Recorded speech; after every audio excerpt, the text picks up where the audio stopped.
আমাদের গতকালকে দেখলাম যে গতকালকে উপজেলায় আদমশুমারির মানে যারা ফ্যামিলি কার্ড শুমারির জন্য লোক নিবে আর কি, তাই তারা একদিনের একটি সার্কুলার দিয়ে এত পরিমাণ অ্যাপ্লিকেশন জমা হয়েছে তা কল্পনার বাইরে।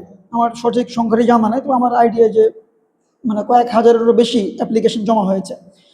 তো অ্যাপ্লিকেশন যারা জমা দিল তাদের সাথে কথা বললাম, কেউই ঠিকঠাক জানে না যে কত টাকা পাওয়া যাবে এখানে, কি ধরনের কাজ বা কি কি হতে পারে, কতদিনের কাজ টুকটাক কারো আইডিয়া আছে, কারো বা নাই, কিন্তু সকলেই চাইছে আমি এই অ্যাপ্লিকেশনটা করি।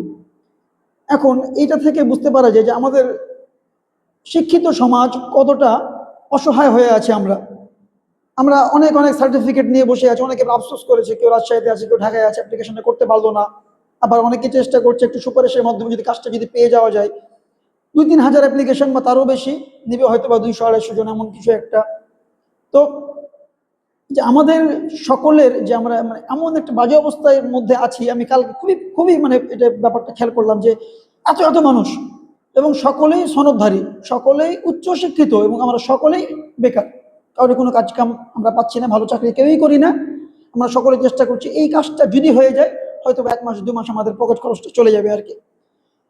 তো এই পরিস্থিতিটা দেখে আমার মনে হয় যে আমাদের যে বর্তমান রাষ্ট্র আমাদের চাকরি দিতে আসলে অক্ষম। রাষ্ট্র এখন পারবে না আমাদের চাকরি দিতে, সে চাইলেও পারবে না, রাষ্ট্র কাঠামোটা এত শক্তিশালী এখন না। তো আমার কাছে মনে হয় যে এই চাকরির বাইরে গিয়েও আমাদের নিজেদের কিছু ভাবা দরকার, নিজেদের করা দরকার, নিজের কর্মদক্ষতা বাড়ানো দরকার, যাতে আমাদের সকলকে এই চাকরিমুখী বা এই প্রজেক্টমুখী হয়ে পড়তে না হয়।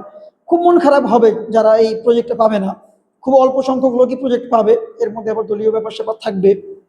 আর আরেকটি ব্যাপার আমি অনুরোধ করব যে যাদের টুকটাক কাজ কাম আছে, যে কেউ মাসে 10,000 15,000 20,000 ইনকাম করে, আমি চাইবো যে আপনারা এইসব প্রজেক্টগুলোতে অ্যাপ্লিকেশন করেন না, কারণ আপনারা করলে আপনারা হয়তো পেয়ে যাবেন কোনো সুপারিশের মাধ্যমে, কিন্তু যাদের কিছুই নাই তারা পাবে না, তারা আপনাদের জন্য বঞ্চিত হবে। তাই আমি অনুরোধ করব যাদের হাতে টুকটাক কাজ কাম আছে বা মাসে মান্থলি টুকটাক ইনকাম আছে, তাদের এইসব প্রজেক্ট না করাই ভালো, তবে অন্যরা সুযোগ পাবে আর কি।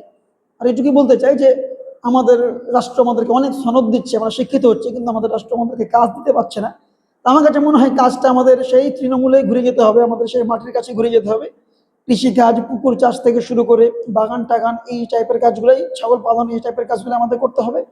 আর আলহামদুলিল্লাহ বাংলাদেশে যে পরিমাণ জনশক্তি বিদেশে থাকে, যারা বিদেশ যাত্রা খুবই ভালো করছে, নিজের জন্য ভালো করছে, রাষ্ট্রের জন্য ভালো করছে। আর আমরা যারা যেতে পারছি না তারা রাষ্ট্রের কাছে বোঝা হয়ে পড়ে আছি।